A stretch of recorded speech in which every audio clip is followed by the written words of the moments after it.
오늘 말씀 제목은 믿음 그 이상의 증거는 없다라는 제목으로 함께 말씀 나누도록 하겠습니다.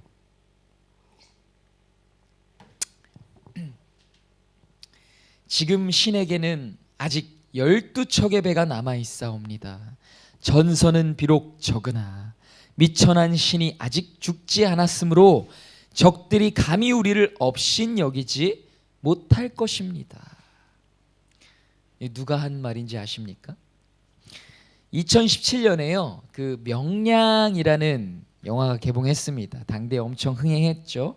이 최민식 배우가 주연했던 명량, 이순신 장군님의 역할을 배역했습니다. 그때 이제 했던 대사고 실제로 하셨던 말씀입니다. 정말 영화보다도 더 영화 같았던 전투예요. 실제로 정말 그래요. 단 13척의 배로요 10배가 넘는 그 왜군의 병력을 단 한 척의 배에도 손실되지 않고 그 전쟁에서 승리한 것입니다. 그러니 이 왜군이 이순신이라는 이름에 덜덜 떨지 않을 수가 없었던 거예요. 이 성웅 이순신이 이 조선에는 있었습니다. 도대체요 여러분 보세요. 무엇이 이순신 장군으로 하여금 이토록 무모한 전투에 임할 수 있도록 했을까요? 가장 믿고 의지했던 부하마저 가망이 없다고 자신의 차라리 자신을 장군의 칼로 죽여달라며 만류했던 상황이었습니다. 작은 희망의 빛도 없고 그런 상황 속에서 뭐가 도대체 이 이순신 장군으로 하여금 군사들에게 필사즉생 포효하면서 전의를 가다듬게 했던 것일까요? 물론 이 조국을 어떻게 하면 어떻게든 목숨을 다해서 수호해야겠다라는 그 수호의 마음, 그 의지가 있었겠죠. 그런데 그것만이 아니었을 것입니다. 아까 그 대사를 보세요. 지금 신에게는 아직 12척의 배가 남아있사옵니다. 전선은 비록 미천하지만 신이 아직 죽지 않았으므로 적들이 감히 우리를 업신여기지 못할 것입니다. 이건 뭐예요? 이순신 장군의 믿음입니다. 믿음이에요. 자신의 이 필사적인 신념을 향한 믿음이 있었던 거예요. 그 믿음으로 인한 그 투지와 패기 그리고 그 지혜로 그 전투에서 반드시 승리할 수 있을 거라는 믿음을 가질 수밖에 없었던 겁니다. 대단하지 않습니까? 이 믿음이라는 것이 참 힘이 있습니다. 정말 힘이 있어요. 여러분 마치 그 성경에서 다윗이 믿음 하나 의지해서 정말 그 이스라엘 그 모든 백성들이 두려워 떨던 그 한 사람 나와서 막 이스라엘의 모든 군사들을 조롱할 때 아무도 그를 대적하지 못했지만 이 다윗 소년이 꼬마가 나와서 이 물맷돌 하나 가지고 대적하잖아요. 여러분 그 모습이 떠오르지 않으십니까? 믿음. 물론 이제 이순신 장군의 믿음과 다윗의 믿음은 다릅니다. 달라요. 그렇지만 이 믿음이라는 게 참 힘이 있다라는 거예요. 이런 이순신 장군의 이 의지할 대상이 확실하지 않은 믿음도 힘이 있어요. 그런데 하나님을 향한 믿음은요 얼마나 힘이 있는가 하는 것입니다. 이 믿음이라는 것은 참 힘이 있어요. 대단해요. 놀라운 거예요. 믿음을 묵상하면요 무궁무진합니다. 그래서 믿음이에요. 믿음이 사실상 참 우리 신앙인들에겐 굉장히 중요하고 지금 이 시대에 더욱이 묵상되어야 할 것이 바로 이 믿음이라는 것입니다. 믿음. 그런데 이 여러분 히브리서 11장 믿음장이라고 얘기하잖아요. 이 믿음장을 시작하는 이 말 뭐예요? 믿음은 바라는 것들의 실상이요 보이지 않는 것들의 증거니라고 얘기하고 있는 거예요. 바라는 것들의 실상, 실체, 보이지 않는 것들의 그 유일한 증거가 뭐라고요? 다른 게 아니라 믿음이라는 거예요. 이 믿음이 실체가 있습니까? 없어 보이는데 그 모든 것들의 실체가 믿음이고 증거라는 건 뭐예요? 드러난 거예요. 보이지 않는 게 아닌 건데 보이지 않는 것들의 유일한 증거가 믿음이라는 거죠. 여러분 이 말씀 곰곰이 묵상해 보면요 이 믿음의 실체에 대해서 정말 깨달을 수밖에 없습니다. 오늘 그 은혜를 나누고 싶은 거예요. 여러분, 오늘 이 믿음 하나로 살아내고 있는 우리 사랑을 이루는 교회 성도 여러분, 이 믿음이 무엇인지, 이 믿음의 실체가 무엇인지 정말 온전히 깨닫는, 이 말씀을 통해서 깨닫는 이 시간, 우리 사랑을 이루는 교회가 되기를 주님의 이름으로 축원하며 간절히 소망합니다. 믿음이란 도대체 무엇일까요? 믿음. 여러분, 교회에서 제일 많이 듣는 게 믿음, 소망, 사랑 아니에요? 그렇죠? 사랑보다 많이 듣는 말이 믿음이지 않아요? 믿음. 왜요? 우리 이 예수 그리스도를 믿는 그리스도인들에게 믿음이 핵심이거든요. 왜? 구원을 뭘로 얻었어요? 믿음으로 말미암아 얻은 거예요. 믿음이 뭘까요? 예수님께서 내 믿음이 크도다 하신 그 믿음이 도대체 뭘까요? 믿는 자에겐 능치 못함이 없다. 도대체 그 믿음이 뭘까요? 우리에게 구원 얻을 능력이 없지만 예수님을 구주로 믿어서 시인하면 얻게 되는 그 믿음. 우리 그리스도인들에게 이 믿음은요, 정말 핵심입니다. 핵심이에요. 이 믿음, 이 근간, 이것이 흔들려서는 안 된다는 거. 이 믿음을 잘 지켜야 하고, 믿음을 온전히 깨달아야 되고, 이 믿음에 대해서, 그 실체에 대해서 분명히 알아야 우리 신앙인들의 근간이 흔들리지 않을 수 있다라는 거예요. 그런 믿음이 중요해요. 저는 평소에도 이 믿음이라는 거 참 많이 묵상해봤어요. 믿음이 뭘까? 사실 이건 설교를 준비하면서 나오는 질문이 아닙니다. 늘상 그런 질문이 있어 왔어요. 믿음이 무엇이냐? 그리고요, 제가 어려서부터 종종 믿음이 뭐냐에 대한 그 대답으로요, 저는 이렇게 믿음이라는 것을 정의했어요. 믿음이라는 건 뭐냐? 하나님께서 하지 않으시면 결코 이루어질 수 없는 그 일을 믿고 행하는 것. 다시 한번요. 하나님께서 하지 않으시면요, 절대 이루어질 수 없는 일이에요. 그 일을 믿고 행하는 것이라고 정의했어요. 자, 이걸 풀어드릴게요. 잘 보세요. 예를 들어서 수영 혹시 잘하세요, 여러분? 수영 잘하십니까? 저는 수영 정말 못해요. 이 물에 튜브가 없이 던져지면 바로 꼬르륵입니다. 물에 몇 번 빠져 죽을 몇 번인가? 아무튼 빠져 죽을 뻔한 적이 있어요. 제가 그 설교 시간에 한번 말씀드렸잖아요. 저희 부모님이 저를 바다에 방치해가지고 저도 모르게 막 튜브 이한유에 떠밀려 갖고 막 멀리 막 갔는데 돌아오려고 하니 막 못 돌아와가지고 막 죽을 힘을 다해. 거기서 한번 또 튜브에 빠져가지고 진짜 물에 빠져 죽을 뻔했어요. 저 지금 있는 게 기적이라고요. 막 살기 위해서 막 그 꼬마가, 그러고 나서 막 와갖고 탈진해가지고 막 눕고, 아직도 그 기억이 생생하다고요. 우리 부모님들은 뭐 하고 있었냐? 우리 아버지는 다른 애들이랑 놀고 있었고, 우리 어머니는 뭐 하고 있었나 기억도 안 나. 그랬어. 죽을 뻔했습니다. 그게 중요한 게 아니고, 물에 빠져 죽을 뻔한 적도 있고, 수영을 못해요. 근데 예수님께서 만약에 종인아 이리로 와라. 왜 제자들이 배 위에 있을 때 베드로가 발견하고 뛰쳐내려서 무리를 걷고 싶은데 오라고 하셔서 갔는데 몇 발자국 걷다가 풍랑이니 두려워 어떻게 해요? 물에 빠지잖아요. 뭐 그런 것 같이 오라고 하셨을 때 내가 만약에 가면, 만약에 예수님이 정말 나를 걷게 해주시지 않으면 어떻게 돼요? 빠져요. 근데 내가 수영을 잘하는 사람이면요, 안 건져주시면 내가 좀 수영 좀 하지 뭐 하면 되는 건데, 내 수영을 못하는 사람이네요. 그런데 오라고 하셔요. 그런데도 불구하고 그 믿음을 의지해서 바다로 뛰어드는 거. 여러분, 저는 믿음을 그렇게 정의했어요. 예수님께서 나를 살려주시지 않으면 나는 죽을 수밖에 없어요. 그럼에도 불구하고 순종해서 믿음으로 나아가는 거, 그게 믿음이다. 나에게 돌파구가 있고 나에게 차선책이 있고 내가 할 수 있는 일이 있어. 그러면 여러분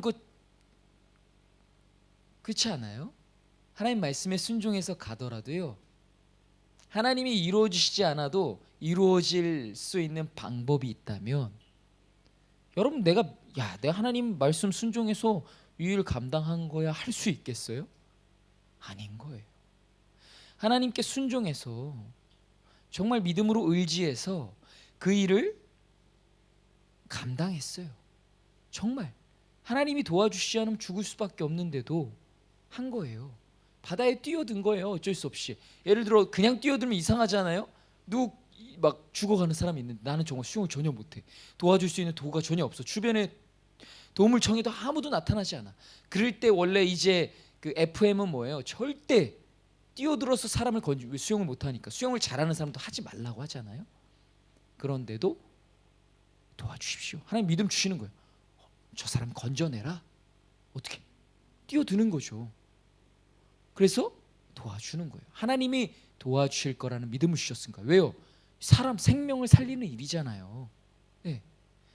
저 사람 살리다가 내가 죽는데 그래서 안 살릴 거예요? 죽어간 사람 그냥 보고 있을 거예요?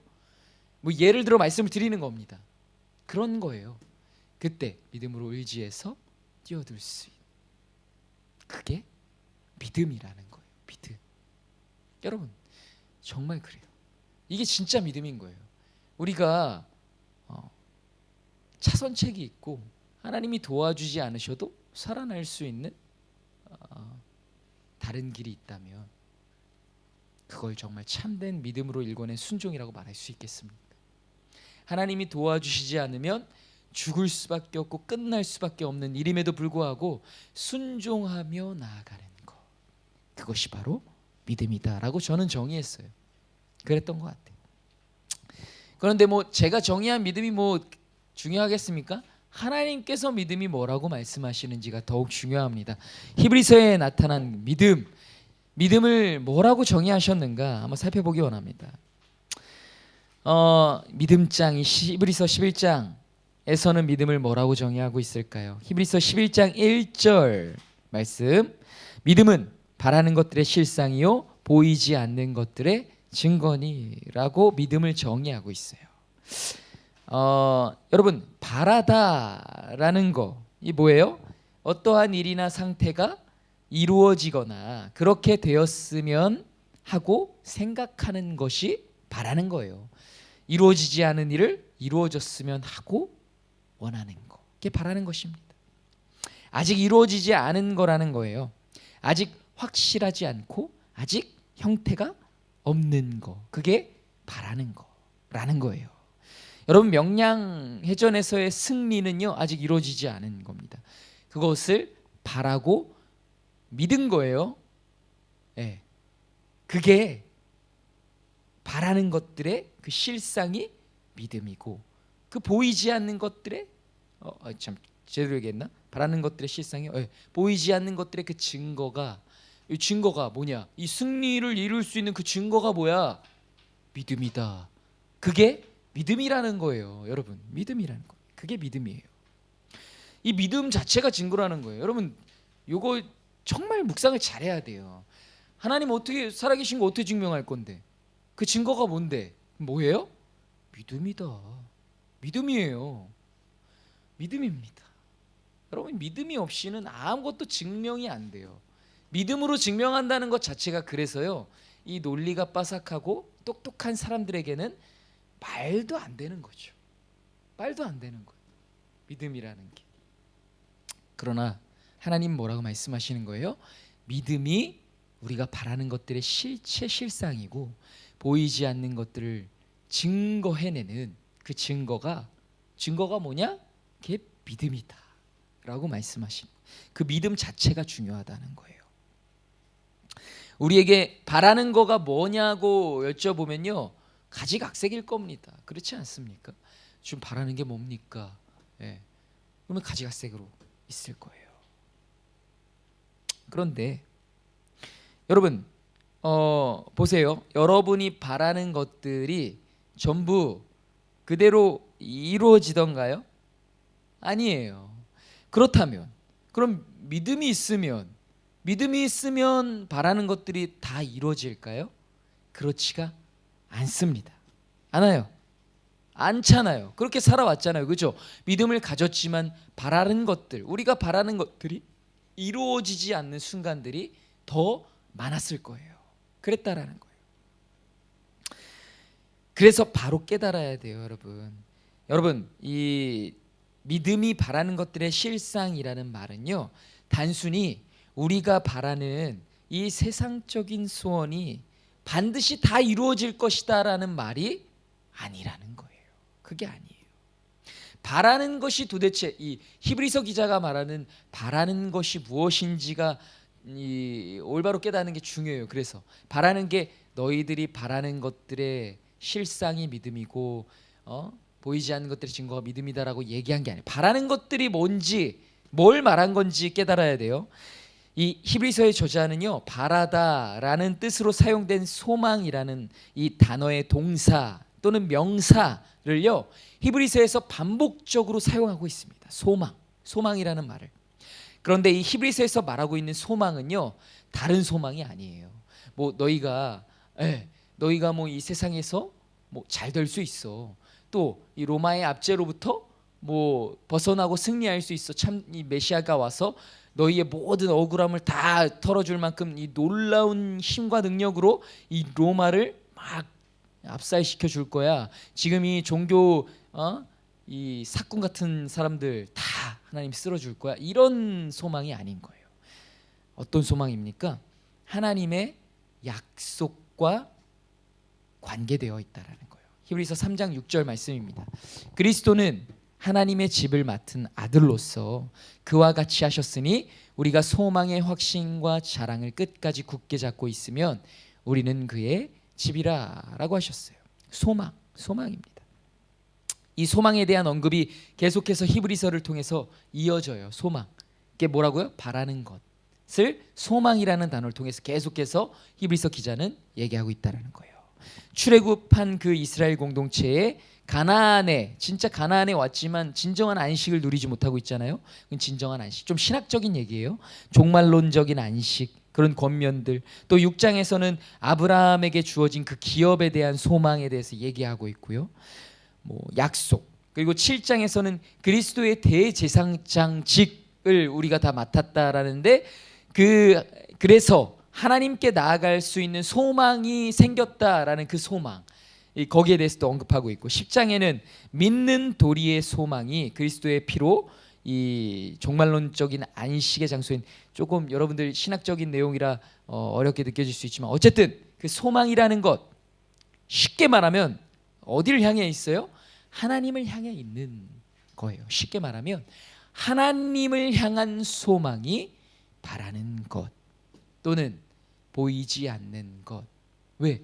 이 히브리서를 기록했던 그 수신자들, 그 공동체를 향한 이 메시지였잖아요. 그들이 처한 정말 이 하나님으로만 이 점철되고 일관되어져야 하는 그 모든 소망들, 종말론적인 뭐예요? 이 예수 그리스도의 재림, 이 하나님 나라의 임재, 이 모든 그 하나님 나라의 것, 하나님을 향한. 여러분, 우리가 제 목사인 제가 이 말씀 준비하면서도 이렇게밖에 표현을 못하지만요, 우리에겐 너무나 좀 그 상투적인 표현으로밖에 들려지지 않고 막 그렇잖아요. 막 보여지지 않는 것 같고 뭐 그래요. 그렇지만 그게 우리의 참 소망이라는, 하나님만이 우리의 참 소망이에요. 그렇지 않습니까? 하나님 나라만이 우리의 참 소망입니다. 그 은혜, 여러분 뭐 다 표현할 수 있어요? 하나님에 대해서 다 표현이 안 돼요. 그 영적인 것, 그 은혜에 대한 것,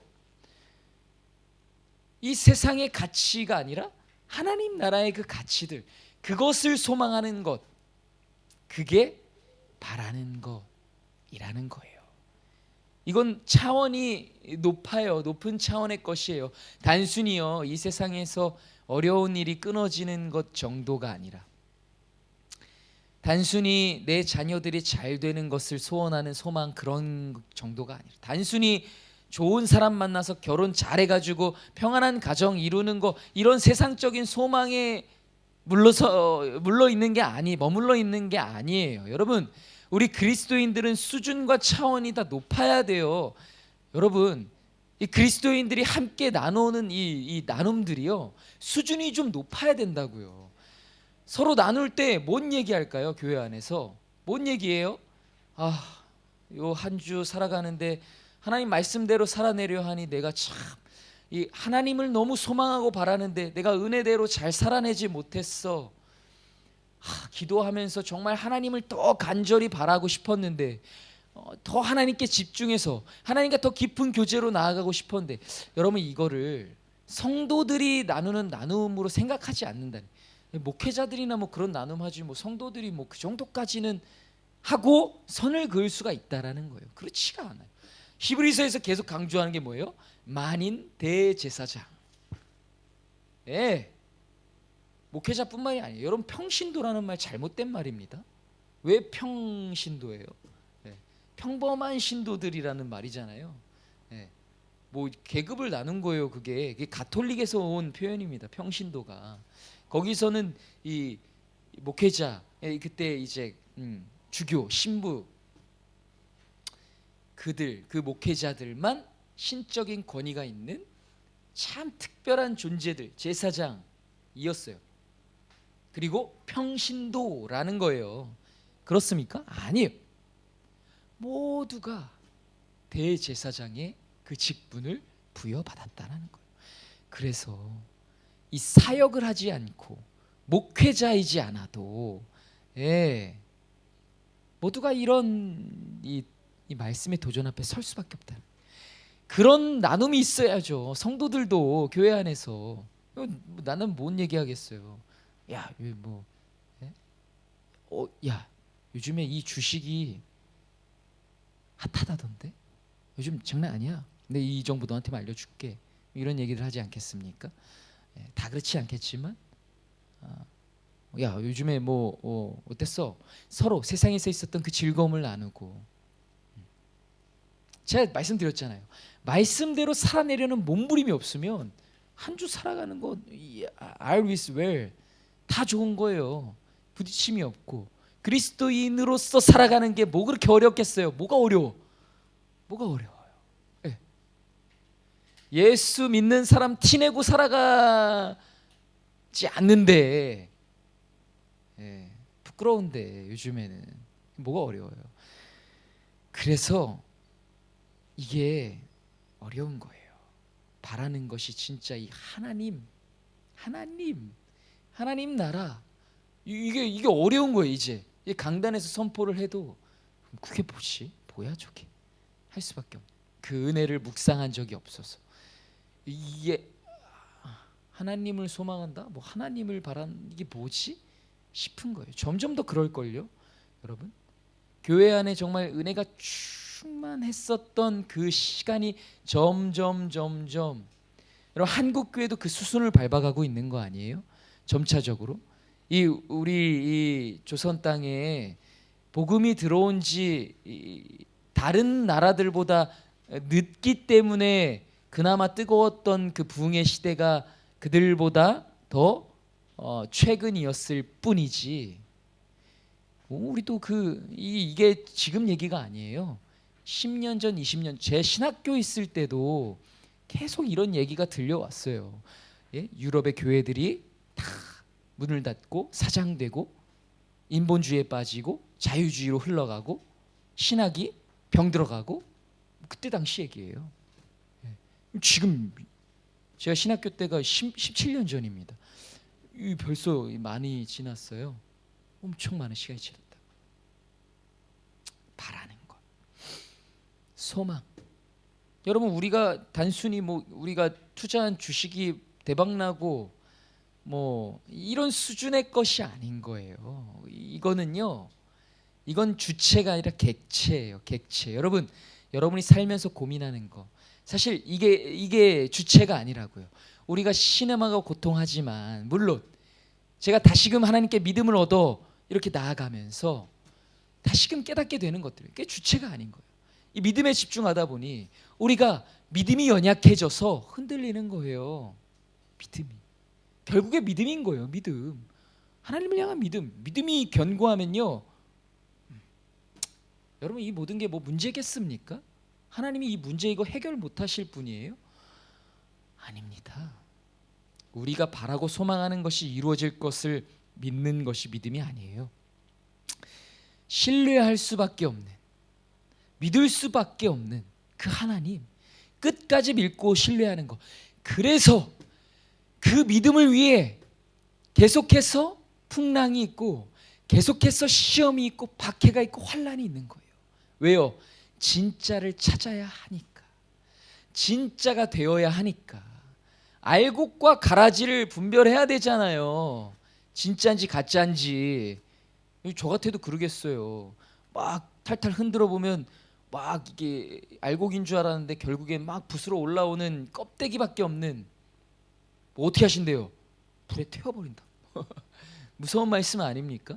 여러분, 왜 이런 말씀 전하지 않는 거예요? 교회 안에서 알곡과 가라지가 있다는 거예요. 알맹이와 쭉정이가 있다는 거죠. 쭉정이 되지 말라는 말씀 왜 안 전하는 거예요? 성도들 다 쭉정이 만드는 거예요. 알맹이 없이. 다른 거 고민하면 안 돼요. 지금 이 성도들한테 다 얘기해야 되는 거 아니에요? 어떤 고민과 어떤 마음의 묵상을 가지고 살아갑니까, 여러분? 뭐예요? 지금 교회 안에 들어오기 전에 남편과 나눈 이야기가 뭐예요? 얘기해야 되는 거 아니에요?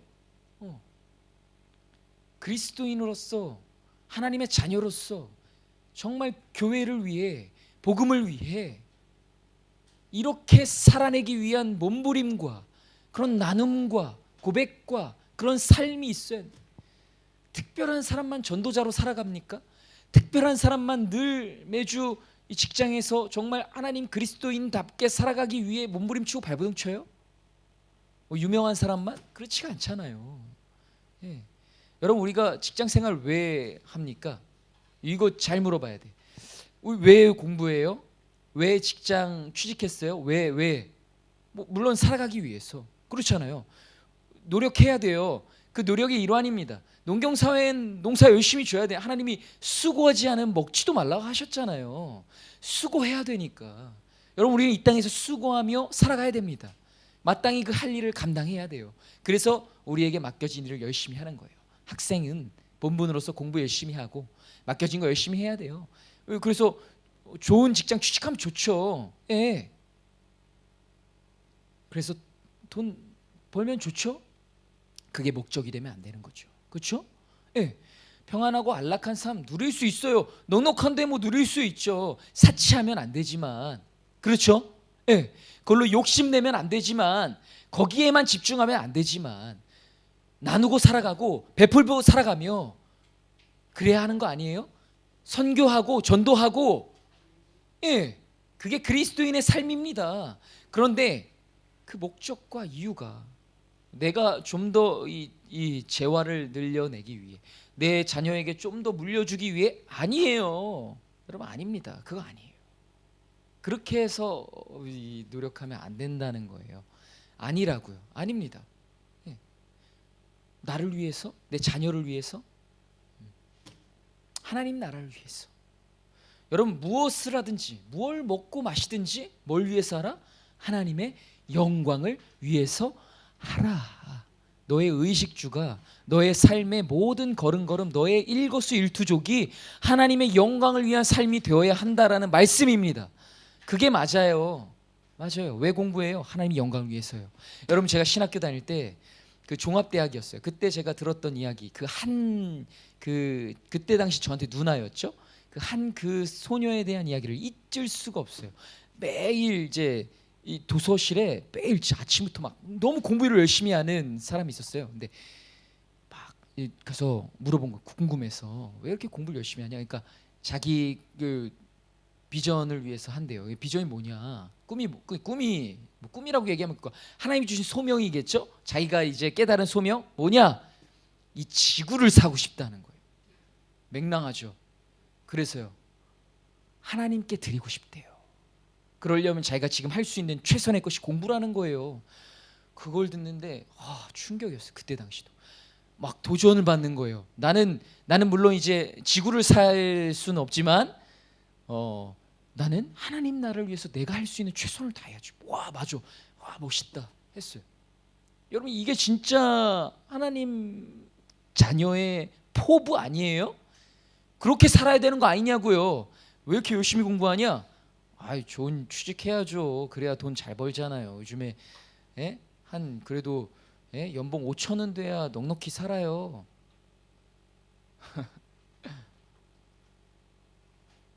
이런 죄송합니다. 이렇게 얘기해서 이런 하찮은 꿈을 가지고 살지 마십시오. 그래봐야 이 세상에서 누리고 얼마나 갈 것 같아요? 예. 저는요 종말주의를 가지고 있는 사람이 아니에요. 예.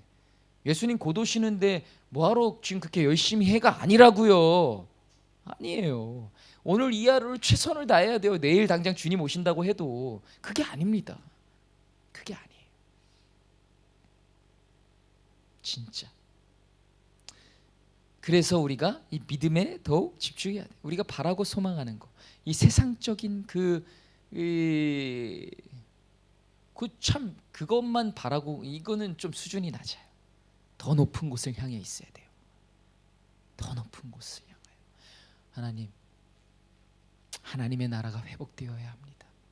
하나님이 교회가 이 어두운 세상을 밝혀야 합니다. 이 어려움이 있고 이 환난이 있고 이 박해가 있지만 든든히 이겨내는 제자 되기 원합니다. 이 믿음이 더욱 굳건해지길 소망합니다. 하나님이 살리시지 않으면 죽어요. 우리 지금 제 가정이 처한 상황이 그래요. 하나님이 살려주시지 않으면 죽어요. 죽어요. 말이 안 돼요. 말도 안 되는 상황입니다. 하나님이 일하시지 않으면 망할 수밖에 없고 죽을 수밖에 없어요. 그런데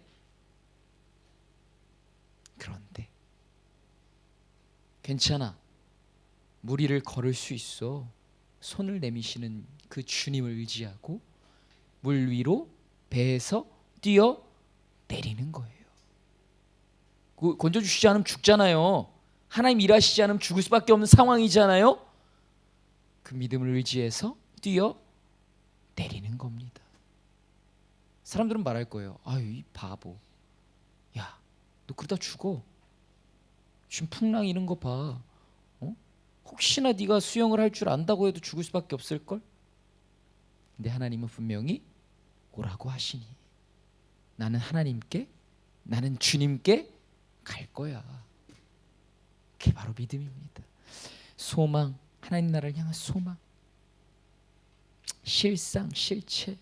지금 원고는 다 준비해놨는데 벌써 시간이 다 돼가요. 그냥 넘어갈게요. 바라는 것들의 실상, 우리가 바라는 것, 하나님을 향한, 하나님 나라를 향한 그 바라는 모든 것들의 그 실체가 그게 뭐다? 믿음이라는 거예요. 믿음, 실체, 우리가 볼 수 있는 것, 드러나 있는 것. 바라는 거라는 건 아직 이루어지지 않은 건데 그게 이 이루어진 것, 실체가 되는 것, 그게 뭐라고요? 믿음. 믿음은 추상적이지 않아요. 상투적이지 않아요. 믿음이 있으면 이미 이루어진 거다. 이렇게 말할 수 있는 게 그래서 그런 거예요. 믿음이 바라는 것들의 실상이기 때문에, 실체이기 때문에. 그렇지 않아요? 하나님을 향한 확실치 않은 희미한 것 같은 상투적인 것 같은 것들이 이 확실해지는 게 그게 뭐라고요? 믿음인 거예요. 믿음. 그래서 믿음이 중요해요. 여러분 믿음이 중요합니다. 그래서 믿으십시오. 믿음이 중요합니다. 또 뭐예요? 믿음은 바라는 것들의 실상이요 보이지 않는 것들의 증거. 여러분 증거, 증인, 이 재판을 완전히 뒤집을 만큼 큰 효력을 지닌 그런 게 바로 증거고 증인입니다. 여러분 근데 우리는 연약해요. 믿음이 늘 연약해서 하나님께 목사님 저도 하나님 저에게 증거를 주십시오라고 요구할 때가 있더라고요. 하나님 제가 믿을 수밖에 없는 그 믿음의 증거가 있었으면 좋겠습니다 하더라고요. 근데 오늘 말씀 제목이 뭐였어요? 믿음 그 이상의 증거는 없다 였잖아요. 여러분 이건 정말 차원이 높은 이 믿음에 대한 고찰입니다. 사실상. 왜요? 보세요. 사사기 6장 36절에서 40절 말씀인데요. 여러분 기드온이 뭐라 그래요? 하나님께 여쭈되 주께서 이미 말씀하신 같이 내 손으로 이스라엘을 구원하시려거든 보소서 내가 양털 한 뭉치를 타작마당에 두리니 만일 이슬이 양털에만 있고 주변 땅에 아시죠? 예, 이거를 몇 번씩이나 거듭 이번에 2번 반대로 또 요구하잖아요. 기드온이. 근데 그대로 어떻게 해주세요? 다 해주세요. 기드온, 여러분 이게 뭐가 중요하냐? 기드온의 손으로 이스라엘을 구원하신다고 하나님이 말씀을 이미 하셨어요. 예, 하셨다고요. 구원할 거다라고. 근데 뭐래요? 증거를 요구하는 거예요. 진짜 하신 건지 안 하신 건지 증거를 달라는 거예요. 예를 들어 베드로한테 오라고 했는데 베드로가 그럼 증거를 좀 주십시오. 여기 배는 안전하잖아요. 그러니까 여기서 잠깐 좀 떠오르게 한번 해봐 주세요. 이거랑 똑같은 거예요. 그럼 이게 믿음이 있다고 얘기할 수 있어요? 기드온은 믿음이 없는 거예요. 믿음이 없는 거예요. 그래서 증거를 요구하고. 그러나 그 연약함마저도 하나님은 인정하시고 그 증거대로 하나님이 그렇게 보여주시고 허락해 주신 거죠. 그러나 보이지 않는 것들의 그 증거, 믿음은 그 믿음이 그게 증거고 그 이상의 증거는 없다는 것입니다. 여러분 믿으시기 바랍니다. 여러분 하나님께 증거를 요구하십니까? 뭔가 증거가 필요하세요? 믿음이 증거라는 거예요. 그 믿음을 의지한다라는 거예요. 하나님 나는 믿습니다. 이 믿음이 내게 주신 이 믿음이 증거예요. 할 수 있다라는 거예요. 그게 어리석은 게 아니라는 거죠. 그게 틀린 게 아니라는 겁니다. 하나님께서 그렇게 말씀하셨잖아요. 믿음이 증거예요. 믿음이 이 두루뭉술했던 믿음이라는 개념이 확실해지는 것입니다. 믿음. 왜 믿을 수밖에 없어요? 여러분 보세요. 하나님이 이미 우리에게 약속하셨잖아요. 이 말씀은요 약속이에요. 먼저 말씀하신 거예요. 말씀하셨기 때문에 믿을 수밖에 없는 거죠. 여러분 이걸 잘 이 원리를 이해하세요. 우리가 하나님의 말씀을 믿을 수밖에 없는 이유는 하나님께서 우리에게 말씀하신 것, 곧 약속하신 것이기 때문에. 왜요? 그분은 어떤 하나님이에요? 약속에 신실하신 하나님, 언약에 신실하신 하나님이에요. 그렇게 우리 믿음의 선조들이 그 약속을 믿고 나아갔다라는 게 히브리서 11장에 보면 쭉 나옵니다. 그게 약속에 신실하신 하나님을 일컬어 주는 거예요. 그게 바로 믿음입니다. 믿을 수밖에 없어. 믿음 의지하고 나아갈 수밖에 없어. 우리는 지금 이 상황을 돌파해낼 수 있는 이 별다른 수가 없지만 이 상황에서 우리를 타개할 수 있도록, 아니 타개하지 못하더라도 우리를 어떻게든 더 좋은 길로, 선한 길로 인도하실 것이라는 것을 믿는 그 믿음이 우리에게 증거이기 때문에, 확실한 증거이기 때문에 그 믿음을 의지하고 나아갈 수밖에 없다라는 사실을 여러분이 잊지 마시기 바랍니다. 그래서 하나님의 말씀이 중요해요, 여러분. 왜요? 말씀이 없으면 믿음도 없거든요. 우리가 뭘 믿어요? 성웅 이순신처럼 이 자신의 그 투지와 그 의지와 또 자신이 치렀던 그 수많은 전투에서의 승리의 그 경험을 의지해서 믿음을 갖는 것입니까? 아니에요. 우리의 믿음의 대상이 누구예요?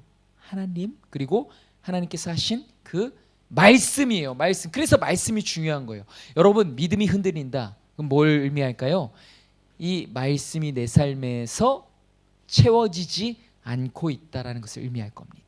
뭐 말씀을 읽어도 믿음의 눈으로 보아지지 않고 있다라는 것을 의미할 겁니다. 여러분 중요해요. 말씀이 중요해요. 말씀. 왜요? 그 말씀이 우리에게 믿음을 불러일으키기 때문입니다. 때문이에요. 그래서 말씀이 중요합니다.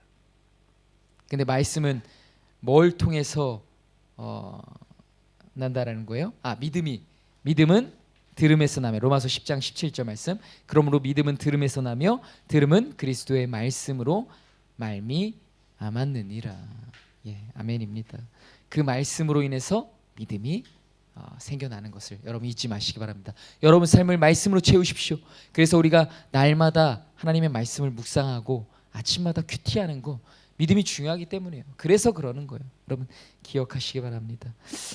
마지막으로 이 믿음의 능력에 대해서 5가지로 한번 얘기해 보도록 하겠습니다. 첫째로 믿음은 하나님을 기쁘시게 하는 능력이 있습니다. 히브리서 11장 6절 말씀. 믿음이 없이는 하나님을 기쁘시게 하지 못하나니 하나님께 나아가는 자는 반드시 그가 계신 것과 또한 그가 자기를 찾는 자들에게 상 주시는 이심을 믿어야 할지니라. 믿음이 없이는 하나님을 기쁘시게 하지 못한다. 그 믿음이 중요하다고 거듭 강조드렸죠. 또 중요한 이유는 이 믿음이 없이는 하나님을 기쁘시게 하지 못. 여러분, 믿음이 없이 행하는 모든 하나님을 위해서 믿음이 없이 뭘 할 수 있을까요? 뭐 여러분 저 예배 잘 드렸는데요. 또 하나님께 나 그래도 헌금 많이 했는데요. 뭐 공예배 잘 드렸는데요. 또 불쌍한 사람들, 가난한 이웃들 잘 도와줬는데요. 그러나 하나님을 향한 믿음이, 진정한 그 믿음이 보이지 않아. 그러면 하나님을 기쁘시게 할 수 있어요, 없어요? 없다는 것입니다. 하나님을 기쁘시게 하는 능력은 오직 믿음에만 있다라는 사실을 잊지 마시기 바랍니다. 둘째로, 믿음은요, 고민을 사라지게 해요, 여러분. 고민을. 믿음 있는 사람은 고민하지 않게 됩니다. 믿음이 흔들릴 때 고민하고 갈등하게 되는 것입니다. 우리는 어떻게 나아가면 돼요? 하나님 말씀대로 나아가면 되는 거예요. 그래서 믿음이 있으면 고민하지 않습니다. 믿음이 있으면 하나님을 신뢰할 수 있나 없나 고민할 수가 없어요. 하나님은 우리를 살리실 겁니까? 안 하실 겁니까? 고민하지 않아요. 믿음은 우리를 당연히 살리실 하나님을 믿을 수밖에 없는 거예요. 당연히 우리를 선한 길로 인도하실 하나님을 신뢰할 수밖에 없게 하는 게 믿음입니다. 믿음은 그렇게 고민을 사라지게 하는 거예요. 셋째로, 믿음은 하나님과 동행하게 합니다. 히브리서 11장 5절 말씀, 믿음으로 에녹은 죽음을 보지 않고 옮겨졌으니 하나님이 그를 옮기심으로 다시 보이지 아니하였느니라. 그는 옮겨지기 전에 하나님을 기쁘시게 하는 자라 하는 증거를 받았느니라. 여러분, 에녹은 하나님과 동행했습니다. 믿음이 있는 사람이었어요. 그래서 죽음을 보지 않고 하나님께서 들려 올라가게 해주시지 않았습니까? 믿음은 하나님과 동행하게 하는 거예요. 믿음이 없이는 하나님과 동행할 수 없어요. 믿음은 하나님과 우리를 이어주는 끈과 같은 것입니다. 그 끈이 끊어지지 않게 소망합니다. 그 끈이 정말 단단히 매어있기를 소망합니다. 그 믿음의 능력으로. 여러분, 넷째로, 믿음은요, 말씀과 기도로 무장하게 합니다. 여러분, 믿음은요, 말씀으로 향하게 할 수밖에 없어요. 말씀이 없으면 믿음도 없거든요. 또요, 말씀은 또 뭐랑 세트예요? 기도랑 세트예요. 말씀을 견고하게 하는 것, 말씀대로 몸부림쳐 살아갈 수 있도록 그렇게 하는 거, 기도입니다. 여러분, 목회자도 기도하지 않으면 무너져요.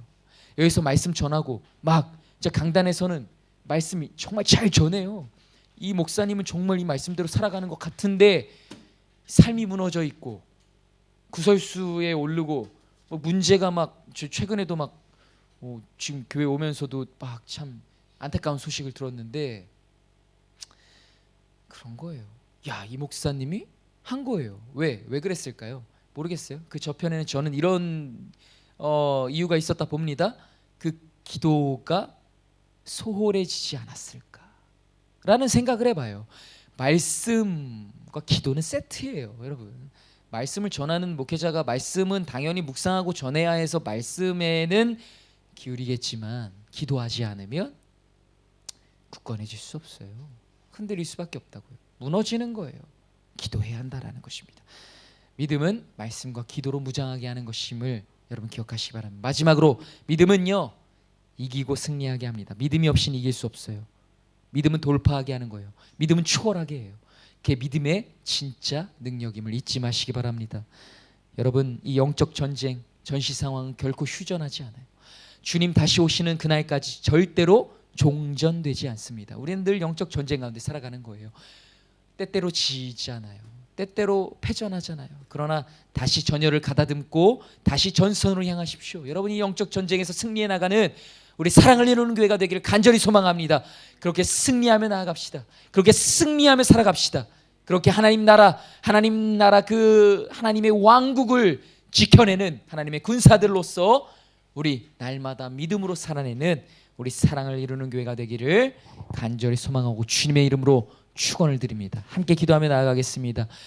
우리 간절히 이번에 기도할 때 주님, 믿음이 없는, 믿음이 연약한 우리를 책망하지 않으시고 다시 한번 믿음 가운데로 불러주신 주님 감사합니다.